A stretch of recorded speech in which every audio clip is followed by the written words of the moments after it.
I'm David Rubenstein. I'm pleased to be in conversation today with Ginni Rometty, who is the former chairman, president, and CEO of IBM. She's currently the author of the best-selling book, Good Power, and we're coming to you today from the Robert H. Smith Auditorium at the New York Historical Society. Ginni, thank you very much for being here. David, thank you, and it's a pleasure to be with you again. Thank you. So you and I have known each other for a number of years when we were working on some projects together at the Business Council, among other things. So when you joined IBM, did you ever think you or any woman would become the CEO of IBM? Oh, I definitely thought a woman could be the CEO of IBM. I did not think it would be me. I didn't even think about that back then. So just for the audience to get a little bit of, I joined IBM in 1981, but I went to college in the 70s. So long time ago. So when you look back at what you did at IBM, we'll talk about the specific things a little bit later in the discussion, but is there one or are there one or two things that you would say these are the things you're most proud of having accomplished in your time as the CEO? As I look back in my tenure, it was probably the most tumultuous time of IBM in its history because you know all the new companies you didn't know more than a decade ago. So whether it was Google, Amazon, et cetera, Facebook out there. So what I am most proud about is I feel what I ended up being was the transition CEO, to take the company from a point where it was not prepared for the future to give it a foundation that it could grow again. So today, do you think IBM is now well positioned to be a computing powerhouse in the future? Yeah, I think it is, not only has, it's been growing, done nicely. It's positioned back to, I think, what its soul is, which is its soul's about doing really mission critical work. And it's one of the big lessons I talk about in here, that when you have such intense competition, everybody thinks you should become something else immediately, like entirely different. And I sort of learned in that process that an equally important question to ask is what should endure, even if it should be modernized. And so therefore I think now they're very centered on who they are. When you got the job, obviously you'd spent a number of years there, you knew what the challenges were. What was the thing you said I have to do right away? Yeah, when I reflect back now, the biggest thing I thought about was, well, look, we got to get ready for this future because this has already taken off. There have been people building a cloud for 10 years. And we had not yet done that. New buyers, new models, new platform. And my first choice was to start working on the what we did, the building of what, right? So to move to the cloud, to move to AI. But the punchline is what I would soon learn is that how people work would be just as important as what they did. And I would soon learn that that would be my bigger challenge, which would be to put speed, consumerism, to change the skills. That would become the major job. IBM was well known as the leading computing company in the United States for the 1950s and 60s and 70s yep. and 80s and so forth. And then they had some problems. And they went in and got a person to turn around, a person who later I recruited to my firm, Lou Gerstner. Lou came from RJR Nabisco and came in to turn around IBM, which was close to bankruptcy before he came in. Yeah, 90 days of receivership. So he did a very good job, and then he turned it over to Sam Palmisano, who is a lifelong IBM person. And then after Palmisano, you came in, and you were the CEO for, is it Almost 10 years. 10 years, okay. Let me ask you three computing questions that the average person might be interested in knowing about. First was a question of the personal computer. Yes. The personal computer came along, you could say that Apple invented or there was something before, but IBM was a little late to the game in personal computers. Do you think if IBM had bought Apple when Apple was struggling, the world would be different? Or do you think IBM could not have made Apple into what Apple has become? What's your next question? You said three. What's your next one? All right. And then, maybe I'll answer them as a group. Okay, here's the other one. Okay. There was a young man, you could say, named Bill Gates, who competed in a competition to produce for IBM when it did have the personal computer getting ready to go. They needed an operating system. And Bill Gates had this little company called Microsoft, I think it was called. And he competed and he won. And IBM had the software that Bill Gates produced, the operating system, but IBM had the option to buy this software and own it forever, but they didn't do that. They basically let him take it away. Was that a mistake? And the third question? Third question is, Amazon was thought by people to be a company that... You're wondering how IBM is still here even now. Go ahead. So Amazon was thought to be a company that's, delivering things to people's houses. And when nobody was paying attention, they built the largest cloud computing business in the world. And all of a sudden, the great computing companies, IBM, Microsoft, other companies, said, hey, how did they do this? They're a retailer. How did the big computing companies, including IBM, miss the cloud revolution for a number of years? Yeah. So which of those three do you like the best? Okay. Well, I will give an Uber theme to them. Okay. All right. So, but that's a good history lesson. And the first two, of course, I wasn't around really in those days. But what I think they're both indicative of, whether it was PCs or whether it was the operating system, is that they were really consumer businesses. And at IBM's heart, it's not a consumer company. There's a different tempo to a consumer company and how it works and how it operates, and more fashion to it as it is. And we were used to just really super hard, big problems behind the scenes. I always say it's kind of like the iceberg, and it's what's below the water that you never see that keeps things running. The third one, though, that's like a famous lesson of technology, which is if you miss a trend, it is really hard to recover till the next one. And in that case, you might remember, go back in 2012, really, IBM had been succeeding on a model of globalization, really capitalizing on, hey, if you are in all these countries, you can really grow by just global expansion. Think of China opening up a city every other week. We'd open a branch there. But while that was going on, that cloud was being built in another place. And so that's why that's a lesson in you got to really be careful not to miss a trend, because then it takes another generation to catch up. So in your book, you do talk about the need to make IBM a little bit more consumer oriented. And let me just give you one example that you write in the book that I thought was quite memorable.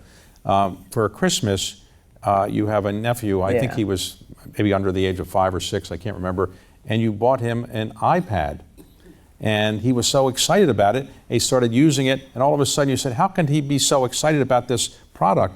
And it kind of dawned on you that maybe consumer-friendly things might be popular, and maybe you should do more consumer-friendly things at IBM. The story, what he's talking about, is my little nephew was under 5, just as David described it, and I had just become CEO.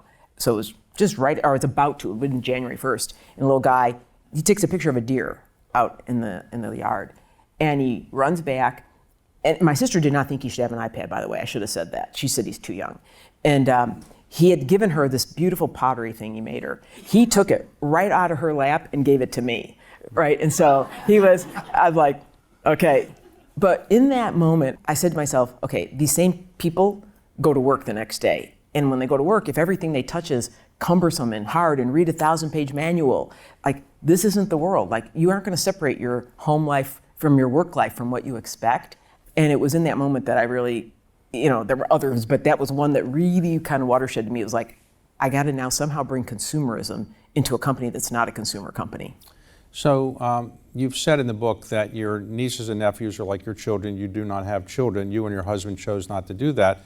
But some people say that women who want to become a CEO have a better chance of becoming a CEO if they don't have children. Obviously, other people disagree with that. Do you have a perspective on that? Yeah, there's a reason that I talk about some things like this in the book, because some people say that's a very personal decision, and many people have made many assumptions for why I do or don't have children.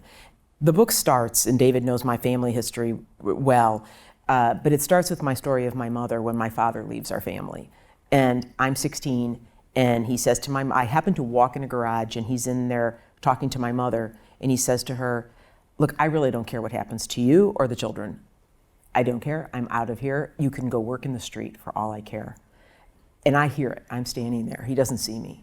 And I watched my mother in that moment, and this will get back to children. And she didn't cry. She didn't do anything. But my mom was 32, 4 kids, never worked a day outside our home, and only had gone to high school. And when I was born, she was a child having a child.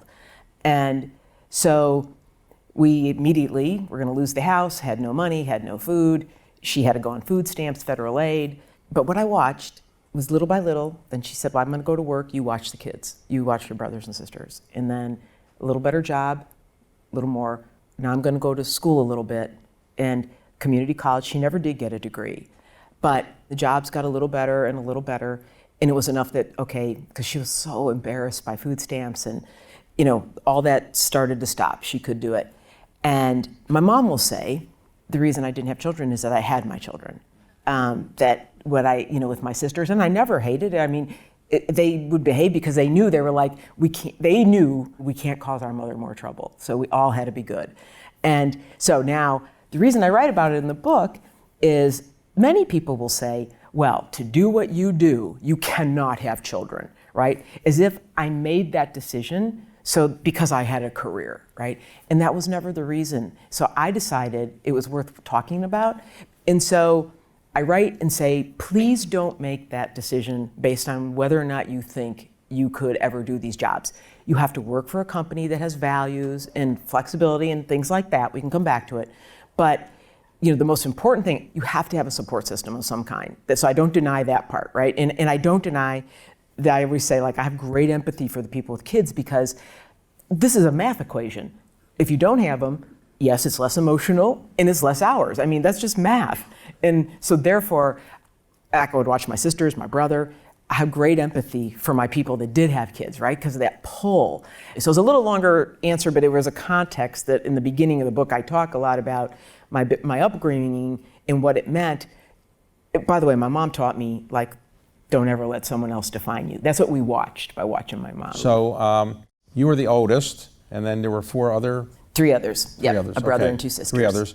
How did you get a scholarship to go to Northwestern University?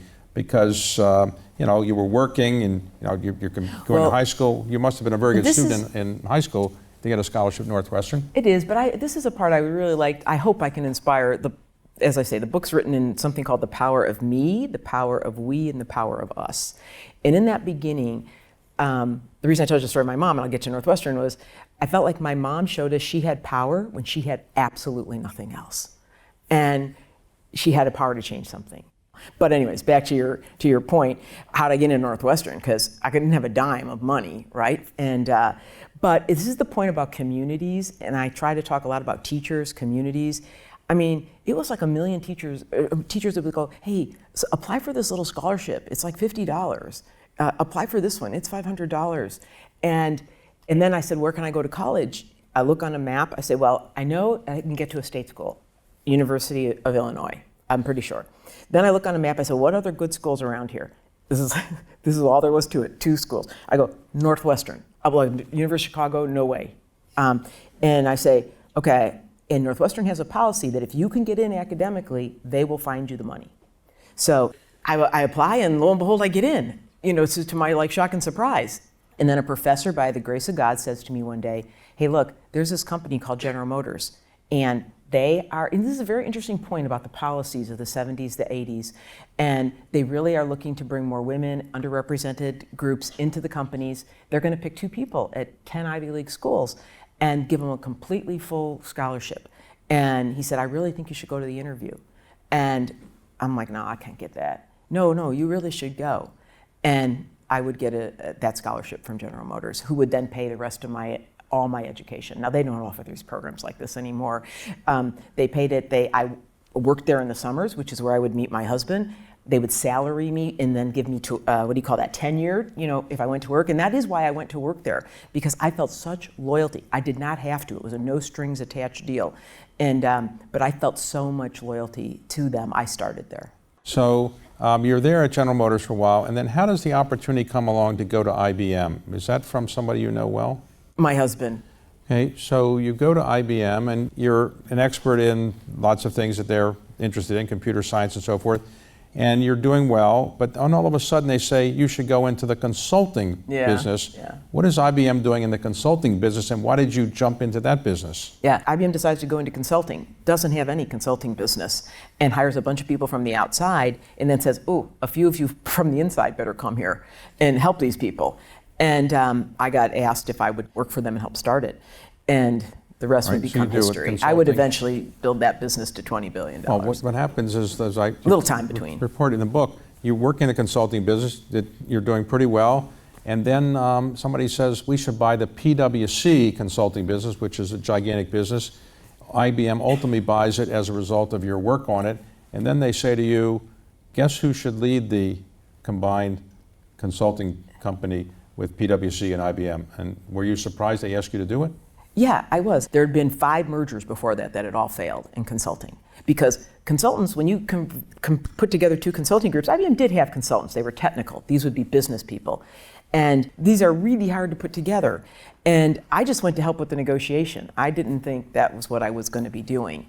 And in that process, it was really the PwC folks who said, no, we would like her to lead this. So you become the head of that business, and like most businesses, when you buy them, everything sounds like you can do this, you can do that, but then that's not actually that easy to do it. So in the early days, it wasn't that successful. Is that fair? It was successful at pieces, but it certainly wasn't making some of the targets the IBM company had set for it. That's a fact. But ultimately, you turned it around and became extremely successful, and then IBM says to you, guess what, we have another job for you. And what was your next job? I ran all of sales and marketing for the company, All right. So you did that reasonably well, and at that point, did they say to you, guess what, we're grooming you to be the CEO? No, not really. So probably the most valuable lesson on career pivots is what you're talking about, all these pivots that I ever learned was a couple jobs before that, because every job I ever took, I fretted. And I don't think I'm atypical to a lot of women on this particular, maybe men too, but I would fret and fret about everything I could not do. And I got offered a very large job right before I took on that combined merger. And the person said to me, hey, I'm gonna take a new job and I think you should take mine. And I said to him, oh man, I am not ready. I can do like a 30-year job. 2 more years, they should come back to me. And he said, no, I think you should go to the interview. I went to the interview the next day, I got offered the job. But my reaction was, I said, I would like to go home and talk to my husband. I'm not sure. He said, okay, go ahead. I went home, my husband's name is Mark, and I went on and on about why I didn't think I could do it and what I needed to know better and learn. And he said to me, Ginni, do you think a man would have answered that question that way? I said, no. And he said, not that it's gender. He's like, I know you. Okay, every new job, you got to learn things. Then you're going to know them. And in that moment, David, it was what's meaningful to all of your questions after. To me, it would crystallize this thought that growth and comfort will never coexist. And that I had to get used to that. That if I was going to grow, I had to get used to that. Hey, I am going to feel horrible and so nervous. I would learn, okay, you might feel that on the inside. You don't have to show it on the outside. Because when I went back the next day and took the job, the fellow says to me, he looks at me and goes, don't do that again. I got it. Right. I understood it. And I would start to equate learning with feeling at risk. And it's a really good thing to do for anybody, I think, because you're like, if I'm not nervous about something, I must not be learning anything. And you continue to then put yourself in positions of more uncertainty or learning of something. And to me, it's been like a lifelong lesson. So that took me into those other jobs more than anything. So at what point did they say to you, guess what, you're a candidate to be the CEO? When did they do that? They didn't do that? We have lots of great candidates. And I think after I'd done PwC, I certainly had an idea because it had been so hard and then to finally succeed. And it was hundreds of thousands, well over 100,000 people. I thought, okay, I can do something at scale. So maybe I'm qualified to at least be considered one day. But everyone just did their job. And there were other very qualified candidates. So when you became the CEO, it's always difficult to say, okay, I got this job. I'm following the person who did the job before, but I'm going to change a lot of things that he did because you don't want to insult them and say he did a bad job. But your predecessor, I can say, had established a rule or pattern that you were supposed to have quarterly increase in earnings per share every quarter, which is very difficult to do every single quarter. And one of the ways you do that is you can buy your stock back, borrow a lot of money to buy your stock back and so forth. The bottom line is it was a difficult, if not impossible, task to keep doing. So how hard was it for you to say, I've got to get out of that commitment to have earnings go up every single quarter per share? Yeah, it would be one of the things I would learn, and it was extremely hard because shareholders, there were many and important ones who believed very strongly in that model. But I think we all know now, I was then faced with the case of I had to prepare. I had to prepare the company for the future, and if I did, I didn't have money to do both. And so I would have to take us off of these things. It was called a roadmap. And I talk about it as, recognizing the inhibitors that are there, and that idea of making decisions for the long term. I knew that would cause great pain to many. But we did, because I needed the money to move us to AI, to move us to a hybrid cloud, to take us to the future, to do the reskilling.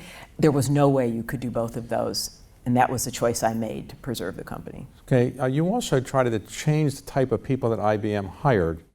I would try in two ways and learn two valuable lessons. One would be, at some point, I took an inventory. We had 2 out of 10 people had the skills for the future.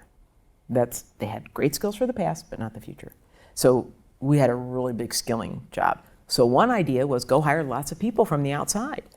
But that taught me a valuable lesson. When you hire people that know just something or something very particular, in many new technologies, the cloud, they came in and they're like, oh, let me show the rest of you how this should be done. They didn't realize what it was like to run mission critical systems that run your banks, that run the healthcare system, that run airplanes, and they made big mistakes. And what I watched transpire was, who actually was doing well here didn't matter if they were a current employee or somebody new. It was who was willing to learn the other side. And this propensity to learn would now start to really feel my brain about how to hire. And then the other big thing that happened, and it kind of takes me into the power of us, it was 2012, couldn't find anybody to hire in cyber. It was a new industry. And I serendipitously walk into another meeting on corporate social responsibility. And the team is telling me about a single high school in Brooklyn, in a very poor area, that they're working with a community college. And we've given these some curriculum help, some mentors. We've given them a chance at internships and said, oh, if we have some jobs, we'll hire you. You'll have an associate degree in parallel with your dual enrollment, they call it in the country, with your high school. And I walk in one school and they said, we're doing this, looking good. We're gonna hire a few people. I said, okay, this sounds good. Come back a year later, I say, hey, how many of those people did we hire? Still can't find cyber people. Unemployment's almost 10%. And they say, oh, like 8. I'm like, how come? They say, well, we only hire college graduates and PhDs. 95% of every job we have is that. I said, but those kids are doing really well. I don't get it. And they've obviously proven, and by the way, many of them are going back to college, they're doing all sorts of things. And it starts this thought in my head, wow, one more time, access and aptitude are 2 different things. And we would go down a journey. Thank goodness I had a team that believed it with me, because the first reaction from the workforce was, you're going to dumb us down if you bring in people that don't have a 4-year degree yet. And I would then say, well, they're engineers, let's start gathering data on this topic. And we would prove that for about the first 12 months, they may not be quite as good performers, but after that, equal or better, more retentive, more loyal, take more education. Now, what is exactly wrong in 95% Black and Hispanic? Tell me what's wrong with this equation. I have found a new talent pool, in my view. I would then make a crusade out of this. And today, 50% require a college degree. The other 50 do not to get started. And around the world, those little schools, there's in 30 countries, 300 schools, 150,000 kids. It's just one pathway. And then there's apprenticeships, all these other things. And it has been, to me, the most moving, rewarding. We ended up calling it skills first. Hire people for skills versus degrees. And hire for people's willingness to learn, because you know what, especially in tech, it's going to change every 3 to 5 years, so it really doesn't matter what you know today. And then on the very unfortunate situation, if you don't mind, I'll just jump to Ken, I'm looking right at him, on the heels of the murder of George Floyd, so time would go on, I'd be really moving on this thing about skills first. Ken Frazier, Ken Chenault, and others, I think, Ken, you said a very profound thing at that moment. As business was reacting and saying, what could it do? Ken said we should do what business does best, and we should hire people. Economic opportunity is the greatest sense of dignity. I agree with it's the greatest equalizer. Look at my background. And I thought to myself, they got a great vision. I have an idea how. This idea of skills first. And as I always say to Ken, he's the visionary, I am the plumber. And so together we'll make a good pair. And that is how 110 got formed. But I feel like this is one of the things that democracy depends on, that people feel they have a better future. If they don't, you work so hard in this area. I mean, you preserve so many of our institutions that you personally fund, but if people don't think there's a better future, they're going to vote for other things, right? And to me, a job, dignity, raising a family is the way to do that. So as we discussed, you were the CEO for almost 10 years. Yeah. When you decided to step down, I assume everybody said to you, let's do this together, let's do that together. You've mentioned 110. Can you describe what 110 is? It is to place 1 million black employees into the middle class over 10 years who do not have a college degree, but do have proper skills, and we get them skills. And it's really important to recognize that, you might know the answer to this. What percentage of Americans don't have a college degree? Oh, it's a large percentage. I would say 65 to 70%. It's 65, and it's 80% for black Americans. Yeah. These are astounding numbers. And if you wonder why people feel they've been left out, it's because they have been left out. And so so our work it's to get all of our buddies, which Ken and I and the others co-founders, all worked hard to get many of the big companies in the country to sign up, which they did, to a long-term journey, which is difficult, to change their hiring practices. And then in parallel, we're working with getting people to provide then, like the programs that give people these skills that match up with what demand is in the market. All right, well look, it's a great book. I enjoyed reading it. Thank you very much, Ginni, for coming here, and thank you for the great job you did for the country at IBM and with 110. Thank you very much. My thank you for everybody else here. Yeah.